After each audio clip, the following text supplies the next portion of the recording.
back to the Michael Lofton Show on Reason and Theology. We're talking about Lucy or Luce, however you want to pronounce it. This is the Vatican mascot that it recently released for some kind of comic convention, and it's all of a sudden taking the internet by storm. We're going to take a look at some reactions to it. Some are good, some are very critical. But nonetheless, it looks like on the whole, there's a whole lot of people that have received this new mascot and are making all sorts of comical adaptations of of Lucy as a crusader, as this hero defeating villains from horror films, all sorts of things. So we're going to take a look at some of them. A lot of them will be comical, but again, a few will be critical.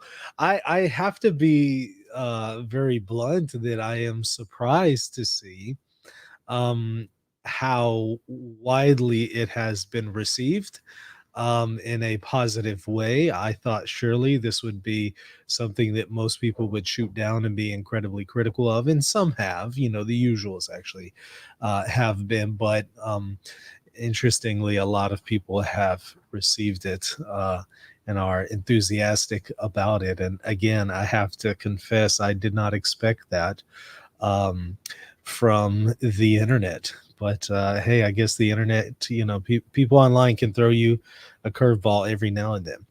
All right, so we're going to take a look at some examples here of how well it is being received and also adapted. Y'all have probably seen this meme before, right? I actually love this meme. This is from the movie The Shining. Now, this is a meme creator, so there isn't an actual text on this one, but this is a scene where he's trying to get through the door, and the wife of the character here is screaming, and then here you can see him sticking his face through the door saying, "Here's Johnny," and it's absolutely terrifying her. And people will play with it and make all sorts of comical memes out of that. And again, that's exactly what they did with Lucy. So here's my favorite one. Okay, I saw this one, I died laughing. I gotta admit, this one got me. This actually might be the first one that I saw, the first meme that I saw of Lucy, and there's many of them. I mean, if you just go to Twitter, type in Lucy, all sorts of stuff will come up. Now, I already did a video kind of going over the background of this, who created it, why, stuff like that. You're welcome to go and watch that video. In today's stream, I'm just discussing these memes. This one was pretty epic. So you can see her staff coming through the door there. Some people were trying to say, see, this is a stang. This is a witch's stang, which is a witch's staff. And I knew people would take it there, right? I knew people would all of a sudden do that. They would say, well, see, the Pope used the witch's stang, which I have a whole video discussing whether or not that's true. And they'll say, see, the Pope had a witch's stang, now Lucci has a witch's stain. That's because the Vatican is trying to introduce people to witchcraft and Wicca and stuff like that. And of course, very predictably, by the way, her name is Lucy or Luce, right? It's Italian for light. It's also Latin for light. And so some people have picked up on that. You see, it's actually Lucifer. Lucy's actually Lucifer, not aware that the book of Revelation actually identifies Jesus as the morning star. Tabling that silliness to the side, you can see her staff poking through here. The devil is screaming, and then it's Lucy, on the other end. Here's Lucy. That one killed me. I have been enjoying these memes. All right, so here's a lady who actually dressed up as Lucy for Halloween. Catholic Halloween is crazy. Anime mascot. Wow. Yeah, that's definitely the character. I guess not too hard to do, right? Just get some blue hair, get a Fulton Sheen rosary, some green boots, and the yellow jacket. And there it is. That's pretty hilarious. Now this one's pretty interesting. Luffy meets the Vatican anime girl mascot Luce. I don't know what Luffy is, but I was pretty surprised that they were able to put this thing together within a few days. How does that happen? I mean, it just came out a few days ago, and already you have this balloon of of Lucy. I mean, people are on the ball to be able to make this kind of stuff that fast, right? I mean, here you got this balloon. I've seen cartoons. I'm thinking, how how long does it take to make a cartoon? I mean, this just came out. You can make a cartoon that fast? I need these people who are creating this stuff. I need their assistance. Come and make some stuff for, the Michael Lofton show. I need your help. I got a lot of cartoons I could come up with. This one is pretty epic. Been seeing this one going around and other adaptations of it. Lucy as a crusader. Lucy calls for a crusade. She says, choose life. Abortion is evil. Adoption is dignity. By the way, I did see her running out of a Planned Parenthood building, saving a baby. And it's the caption is something like Lucy saves the babies or loves the babies or something like that. Adoption is dignity. Choosing life is hope. Vote for pro-life candidates. Vote against Amendment 4. Florida, will you join her?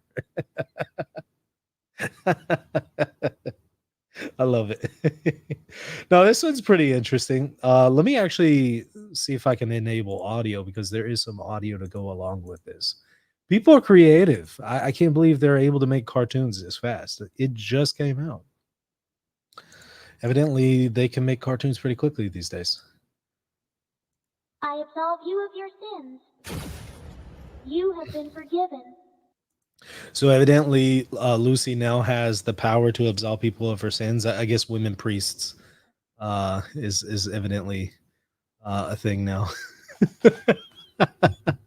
She's been granted faculties by the local bishop to absolve people of their sins. I absolve you of your sins. You have been forgiven. Which bishop gave her the faculties? That's what I want to know.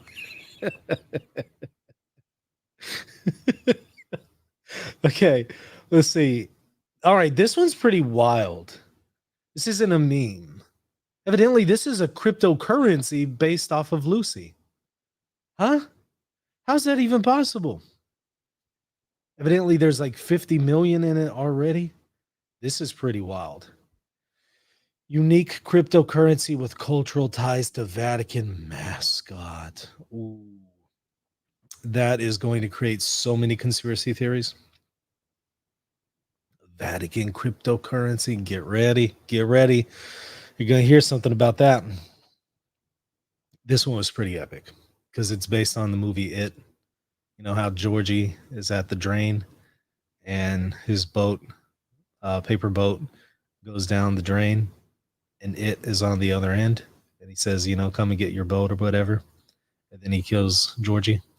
Well, Lucy doesn't take that. She doesn't stand for that. So she just starts smacking It in the face with her staff.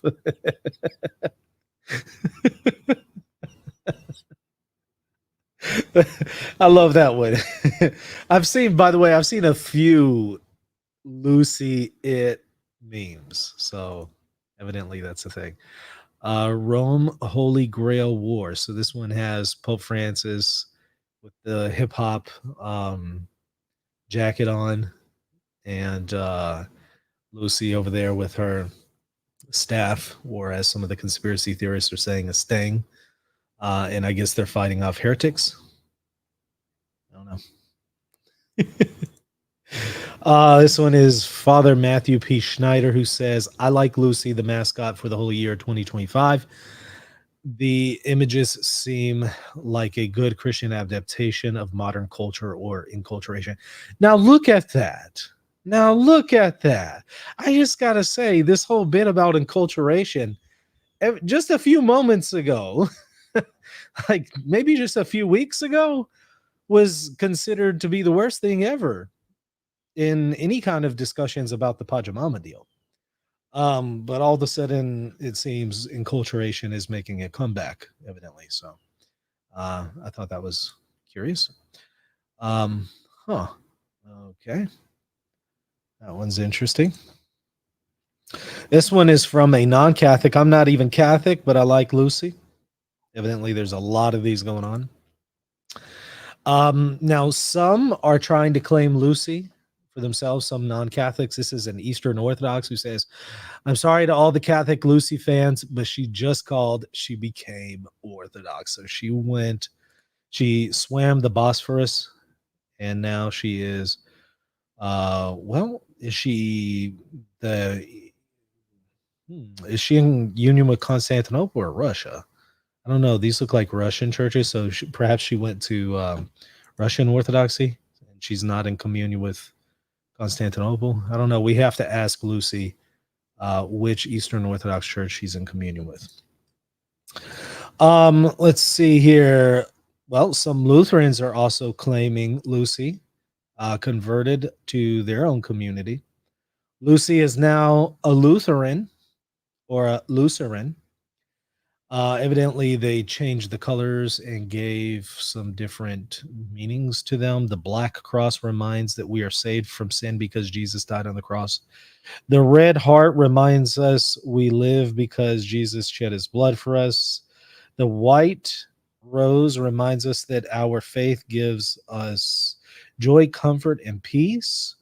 The blue background reminds of the sky and hope that we will one day meet Jesus in heaven. The gold circle is precious. It reminds us of heaven, endless joy, a circle in an endless shape. I would have thought they would have done like a 1 Corinthians 3 kind of deal. Oh no, they're Lutherans. They wouldn't do that. Never mind. So yeah, evidently in one timeline, I guess in one universe timeline, she became Lutheran, and another one she became Eastern Orthodox, or maybe she became Eastern Orthodox, then she left and went to Lutheranism.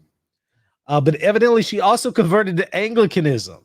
Okay, so these are either different timelines, different multiverses, or she's just going through it all, right? She's just converting from one thing to another. If Lucy were an Anglican, this is what she would look like. She's got a Book of Common Prayer. Which edition is it? Is that 1928? I feel like that's a 1928 Book of Common Prayer that she has in her pocket. Y'all Anglicans, correct me if I'm wrong. Well, of course, there's some who are critical of it. Raymond Arroyo says the Vatican has announced the official mascot of the Holy Year 2025. It's an anime character they called Lucy for light, featuring a blue-haired prepubescent wait in a raincoat. Might not be the most edifying image at this moment for the church, nor is this photo. Thoughts? So that is where Lucy was being presented by the Vatican, by the Cardinal. And Raymond Arroyo says this is not a good look for the church. Let's see what else we got. Oh, Michael Knowles weighed in. He says, I attend the traditional Latin Mass. I wear bow ties. I read old books. I smoke cigars. I'm married with 3 kids under 4. I'm what they call a trad, and I stand Lucy. So he's going for Lucy. He likes it. I find it interesting that what characterizes traditionalists is not, is not what you would think. It's basically smoking cigars and wearing bow ties. I find that interesting, but okay. Let's see. Here's one from Peter Kwasniewski. Of course, he wasn't going to be happy with this. And I'm not going to read his long pedantic tweet. But I'll read just the beginning opening line. Even if Lucy is not evil. Wait, what? You thought it might be evil? How's a cartoon character evil? All right, so he says, even if Lucy is not evil, the fact that she's kitschy, cutesy, cringy, murchy, and childish is already offensive to the religion of the logo. So, okay. He's not happy with it. Ed Fazer is also not happy. Once the church inspired the young with noble models like St. Dominic and his motto, death rather than sin. Now we have whatever the hell this Lucy thing is. infantilizing the young with a dumbed down version of Catholicism does them a disservice. So yeah, he's not happy with it. So I suppose the ones that I expected to be critical of it were critical of it. Um, I'm not surprised there. What I am surprised by is how many people above the age of 6 like Lucy. It seems interesting. And I don't know what that tells us about the online culture at this point, but it surely tells us something.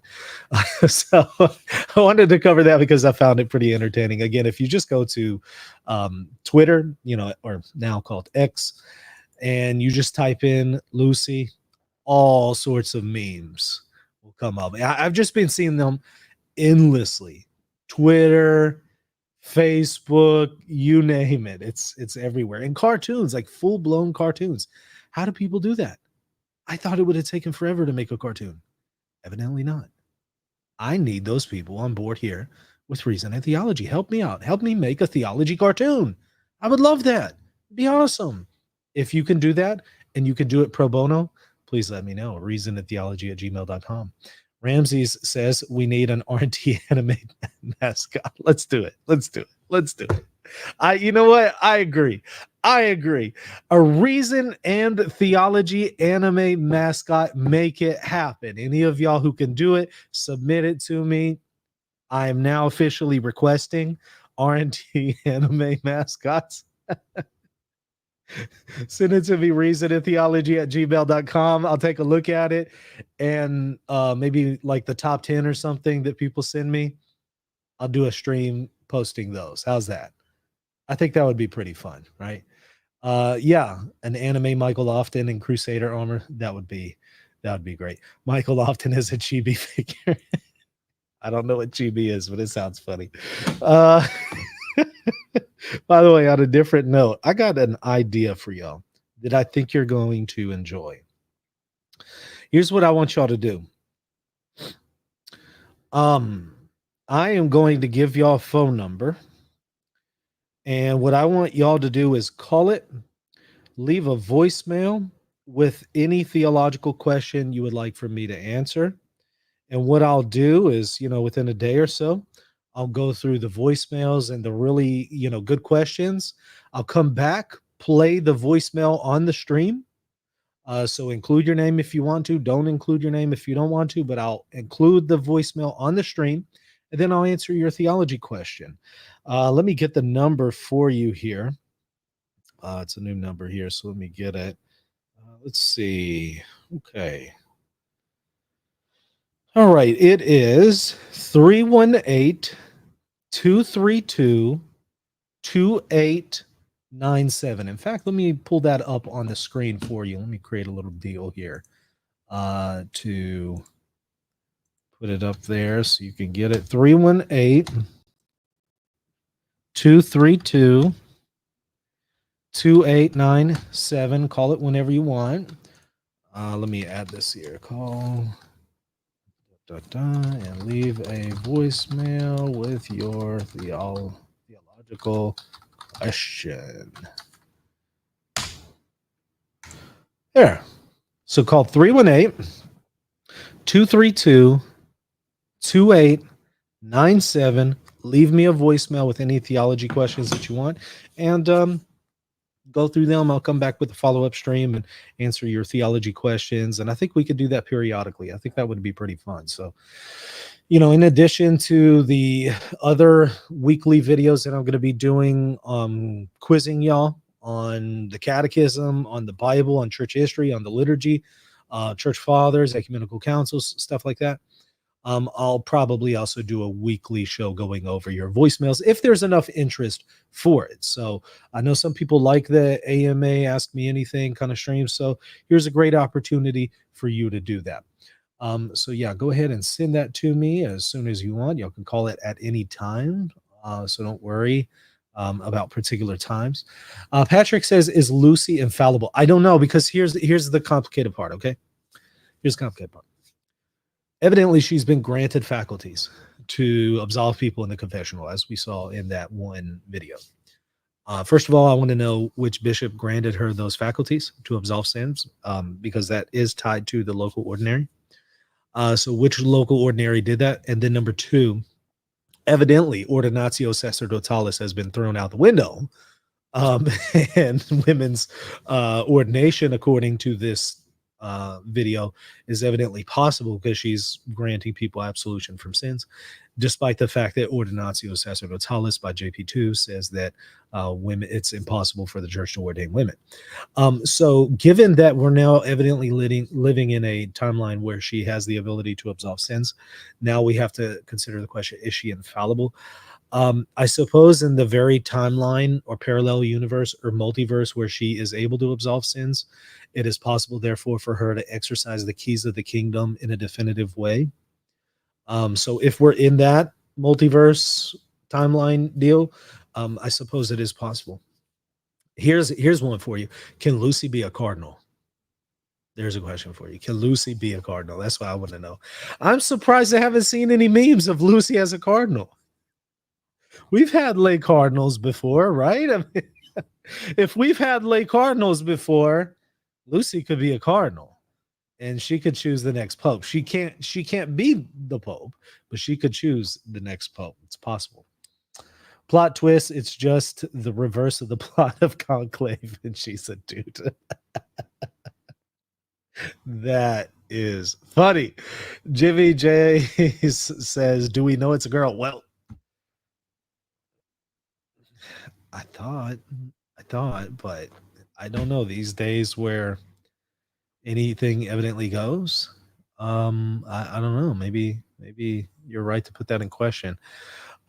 Jacob says, stop calling her Lucy. Why?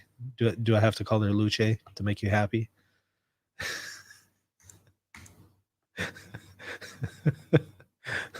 He says, bruh, it's Luce. He's like, Jacob is very insistent that we call her Luce. He's like, get it right. People take this seriously. No, I'm sorry. I'm gonna still call her Lucy. Sorry. Uh, let's see. Is the current rules for cardinals that they have to be eligible to be elected? I see no reason those human rules can't be changed. Right. I mean, the Pope could change those rules. They've been changed dozens and dozens and dozens and dozens and dozens and dozens and dozens of times. So, yeah, the process of electing a pope can change. The Pope can change that. And yes, the Pope actually could say that laity could be involved in the election of a pope. That's not impossible for the Pope to put into canon law. Eric says, Michael, I like Lucy. She is cute. In an infallible magisterium, Swoosh says, Lucy is a fallible mascot. First last is, I need to take it seriously. Evidently. I got to call her Luce. Miggity Mike, I like that name, says, I'm pro Luce. Luce just sounds so elegant. You know, I feel like when I say Luce, I need to sip my coffee, but I have to have my pinky finger up while I do it. Luce. Y'all are killing me. All right, what other thing? Completely out of the left field, incredibly random, but I had to show this to y'all because I've seen it a few times come up on Twitter. And in fact, it came up on Twitter whenever I was looking for the Lucy stuff or Luce stuff. Lucy Luce. That's what I'll call her, Lucy Luce. When I was going through all that looking for stuff for this show, I came across this. And I thought, okay, this is really disturbing and weird and freaky. Evidently, somebody asked AI to show a video of who built the pyramids. You ready to see this?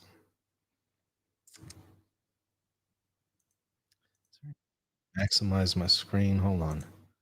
This, according to AI, is who built the pyramids. Mystery has been solved.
You know, that is one of the most disturbing things that you have ever seen in your life.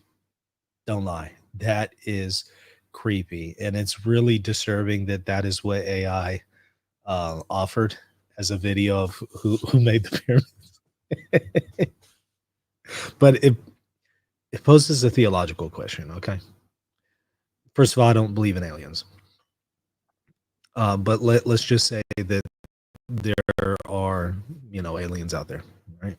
And let's say that they built the pyramids and, all the ancient alien stuff is real. Let's just assume that for a moment. Um, how would you then go about interpreting the book of Genesis? Do you think it would all of a sudden falsify the book of Genesis if it turns out the aliens built the pyramids? Or would you be able to interpret the book of Genesis in such a way that is consistent with this notion? Because along with this idea that the aliens built the pyramids goes with the notion that the aliens created humans, right? So let's just pretend for a moment that that turned out to be true. Would that falsify the book of Genesis? Obviously, other people would say, well, no, that would mean that it's a demon telling you that they created humanity. I'm just saying, assume for a moment that the ancient alien conspiracy theory is true. Assume for a moment, just hypothetically, in a hypothetical universe. Would that all of a sudden falsify the book of Genesis? Or would you be able to read the book of Genesis in a way that is consistent? So the creation account, Genesis 1, 2, 3, would you be able to read that in a way that is consistent with the notion that aliens created human beings? I want to hear from y'all. I'm not giving you my answer or my opinion on it just yet. I want to know what y'all think. Do you think that you could read Genesis in a way that's compatible with that? Or would you say, no, no, no, no. It's one or the other. It's either or. You can't have both. Alexis says Book of Enoch. By the way, that's an interesting point. Because I was actually looking at the Book of Enoch not long ago, because what is curious is a lot of the prophecies about the Messiah that are applied to Jesus in the New Testament, oddly enough, Enoch applies to Enoch and indicates that Enoch is the son of man. And it also indicates that Enoch is given a form of worship.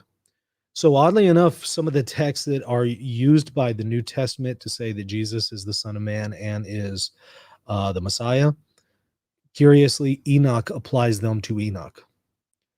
And what's weird, though, is the book of Jude quotes from the book of Enoch. So I say that to say it's curious because you have a biblical text quoting a prophecy from the book of Enoch and saying the prophecy is true. But then the rest of the text, clearly, the biblical author is not going to agree with the vast majority of it, especially the stuff applying messianic texts to Enoch. So I thought that was curious. But then again, you also have parallels to that. Whenever, Paul in the book of Acts quotes pagans and says that they're right on this particular point, but that doesn't mean that everything else that they say is true.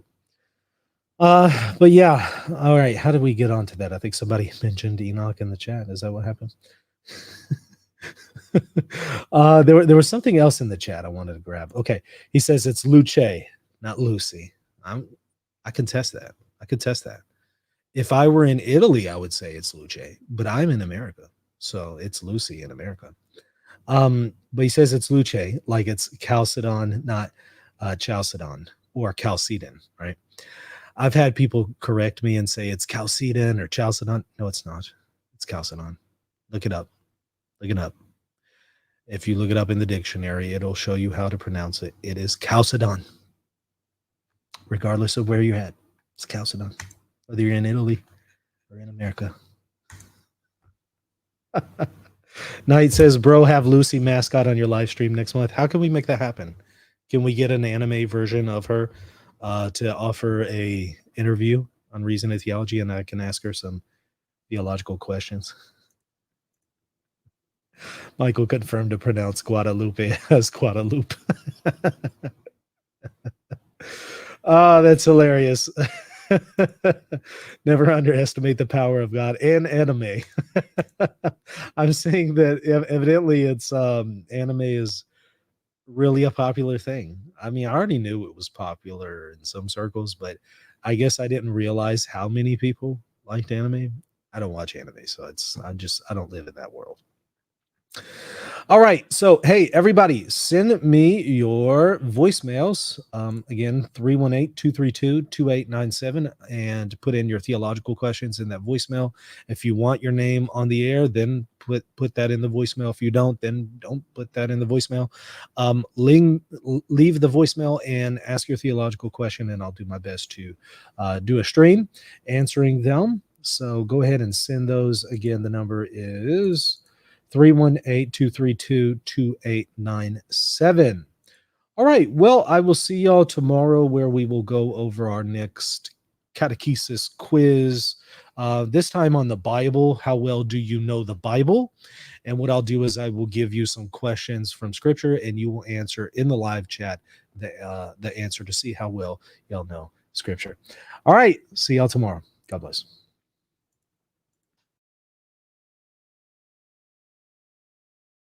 Support Reason and Theology at patreon.com/Reason and Theology and get access to plenty of extra exclusive patron-only content.